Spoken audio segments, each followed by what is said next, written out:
Muy buenos días, queridos hermanos. Les saludo en el nombre de Cristo Jesús. Hoy 4 de diciembre. Daniel 8:15 al 27. Y el título que tenemos para el día de hoy es Para el tiempo del fin. Habíamos visto tremendas revelaciones que habían llegado a Nabucodonosor, por ejemplo, a Belsasar, hijo de Nabucodonosor también.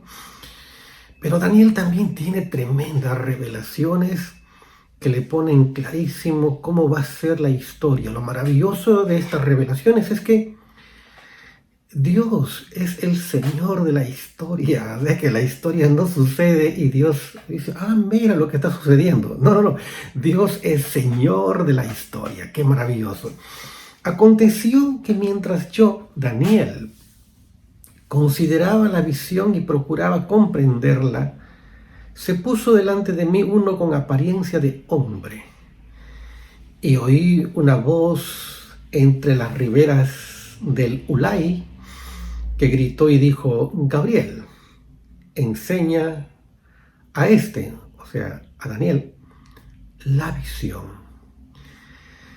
Por mandato divino, pues Gabriel, un ángel con autoridad, con poder, con mucha sabiduría, un ángel que tiene cosas que Dios le ha entregado a hacer. A este, por mandato divino, Dios encarga, dice, explícale a Daniel la visión. Y es ahí donde prácticamente el ángel Gabriel le va a explicar a Daniel sobre las visiones que él había tenido.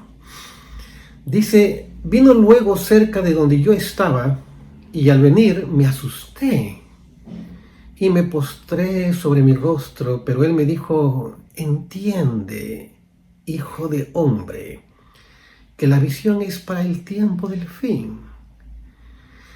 Dicho en otra versión, dice: hijo de hombre, ten en cuenta que esta visión se refiere al final de los tiempos. Obviamente Daniel no iba a vivir para ver el cumplimiento de todas esas cosas. Dice: mientras él hablaba conmigo, caí dormido en tierra sobre mi rostro. Daniel, pobre Daniel, dice. Él me tocó y me hizo estar de pie. Qué tremendo. Gabriel, el arcángel Gabriel, lo tocó y se puso de pie. Y podemos ver también aquí, mis queridos hermanos, en el versículo 19, y dijo: yo te enseñaré lo que ha de venir al fin de la ira. Está hablando de los tiempos postreros, porque eso es para el tiempo del fin. Está hablando del fin de todos los tiempos. Qué tremenda sabiduría del arcángel. Dice: en cuanto al carnero que viste, que tenía 2 cuernos, estos son los reyes de Media y de Persia. Recuerden ustedes aquel carnero que tenía 2 cuernos grandes. Pues la revelación que hace el arcángel para Daniel es que se refiere a Media y Persia. Un reino que todavía no estaba en auge, todavía estaba Babilonia como reino de ese tiempo, luego vendría Media y Persia. Entonces el arcángel le dice a Gabriel: ese carnero que viste se refiere a Media y Persia, porque después de Babilonia vendrá el reino de Media y de Persia. Luego dice: el macho cabrío es el rey de Grecia. Y el cuerno grande que tenía entre sus ojos es el rey primero. Entonces ya le está diciendo, aparte de Babilonia, está Media y Persia. Después de Media y Persia viene entonces Grecia, que va a ser el reino que va a dominar el mundo entero. Mire, hermanos, hasta aquí Daniel quedas muy, pero muy sorprendido de cómo la historia que todavía no se ha escrito, Dios la conoce toda. Y Dios se la revela a Gabriel y Gabriel se la revela a Daniel. Quiero hacer un alto para llevarlo un poco a nuestras vidas. Nuestra historia, ¿será que también la conoce Dios? Tu historia, ¿será que también la conoce Dios? Claro. Claro que tu historia la conoce Dios de principio a fin. Dice aquí entonces, el versículo 22, en cuanto el cuerno que fue quebrado y sucedieron 4 en su lugar, significa que 4 reinos se levantarán de esta nación, aunque no con la fuerza de él. O sea, el reino de Grecia se dividió en 4. Está en la historia, especialmente en Macabeos, podemos encontrar cómo ese reino se divide en 4. Así que podemos, cuando estudiemos el libro de Daniel, un poco con detenimiento, vamos a ver quiénes eran esos 4 que fue en la división del reino de Grecia. Dice, al fin del reinado de estos, cuando los transgresores lleguen al colmo, se levantará un rey altivo de rostro y entendido en enigmas. Miren, aquí hay que hacer un paréntesis. Este rey de Grecia es un prototipo o un antetipo del anticristo. Recordemos que el anticristo, antes de estar bajo la figura de una persona, el anticristo es un espíritu. Y el espíritu del anticristo está en este rey malvado, rey de Grecia. Recordemos que Grecia, mediante la estrategia de la helenización, quiso desaparecer el idioma y la cultura judía. Por eso es que incluso fue Grecia la que tuvo la iniciativa de que se traduzca toda la Biblia de los judíos al idioma griego, que es la Septuaginta.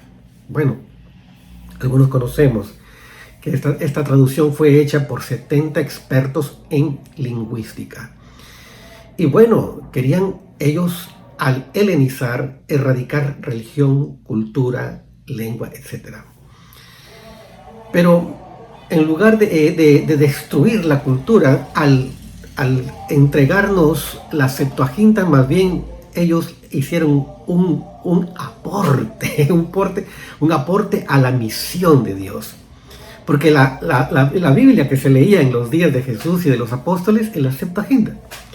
Bueno, vamos a ver las características de este rey griego que tiene el espíritu del anticristo. Dice así de la siguiente manera: se levantará un rey altivo de rostro y entendido en enigmas.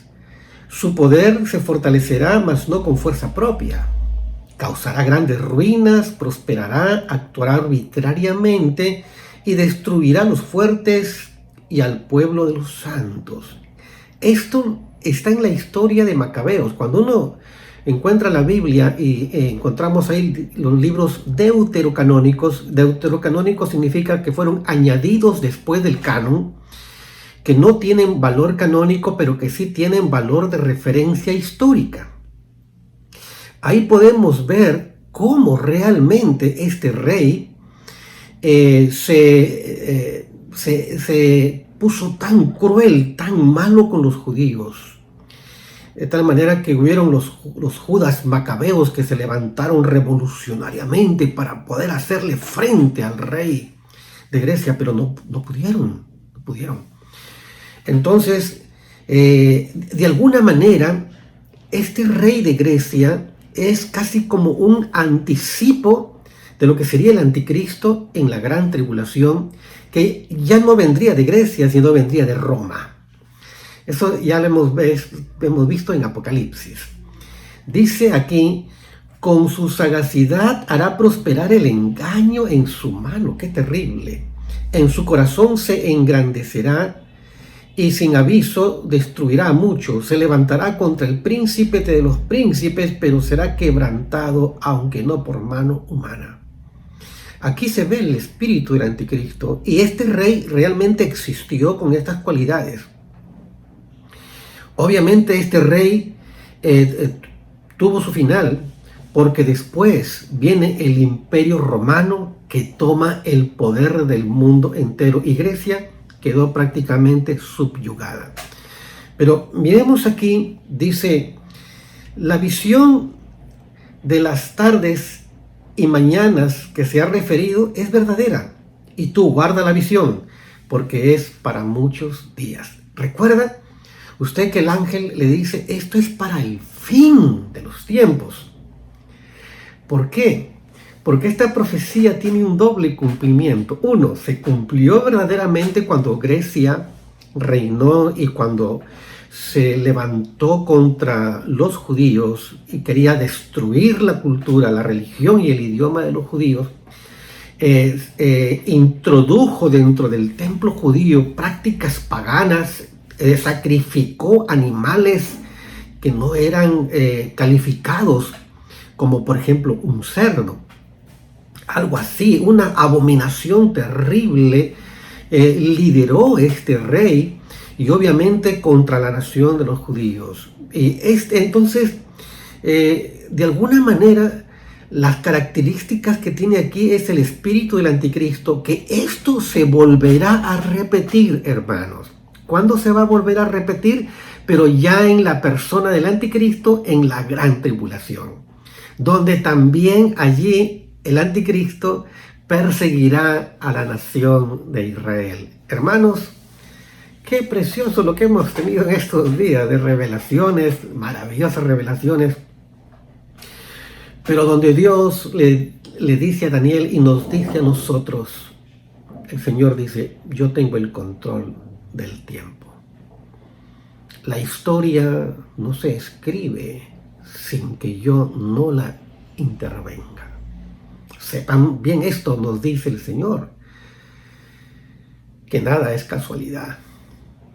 El espíritu de este anticristo está en estos tiempos también operando, como dice la palabra de Dios en Efesios capítulo 2, que el príncipe de este mundo que gobierna desde el aire, él dice que a través de los hijos de desobediencia, él reina y gobierna.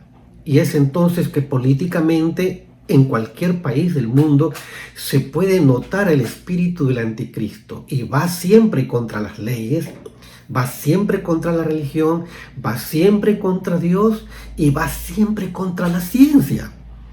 Típico de del espíritu del anticristo es ir contra la ciencia. Por ejemplo, en estos últimos tiempos ya no se define al hombre y ya no se quiere definir al hombre y a la mujer de manera científica, sino de manera ideológica. Eso es el espíritu del anticristo.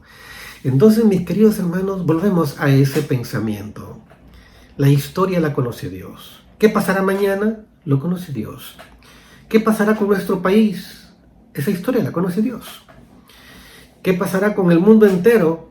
Eso lo conoce Dios. ¿Sucederá algo asombroso, espectacular, estruendoso en estos últimos tiempos, en estos últimos días? Eso lo conoce Dios. Mis queridos hermanos, lo que nosotros tenemos que hacer ante estas revelaciones, ante estas explicaciones, cosas que se cumplieron, cosas que se están para cumplir también, es que nosotros seamos verdaderos adoradores de Dios. Seamos buenos y verdaderos adoradores de Dios, porque Él es Señor de todo. Oramos. Señor, te damos gracias porque podemos ver a través de tu palabra revelaciones que se cumplen, revelaciones que están por cumplirse. Vemos, Señor, que la historia está en tus manos, Señor. Vemos que cada rasgo de la historia está en tu soberanía, Señor. Y por esa razón nosotros te adoramos, te alabamos, Te bendecimos, Señor, porque nada se esconde de ti, nada podemos esconder de ti, Señor. Tú eres maravilloso. Por eso es que te adoramos y anhelamos, Señor, que tu reino se manifieste aquí en la tierra. Hazte presente en estos tiempos con las manifestaciones de tu reino. Y que el espíritu del anticristo, Señor, no prospere solo hasta cuando tú lo tengas, Señor, en tu soberanía. Te damos gracias, gloria y honra en el nombre de Cristo Jesús. Amén. Amén. El Señor les bendiga ricamente, hermanos.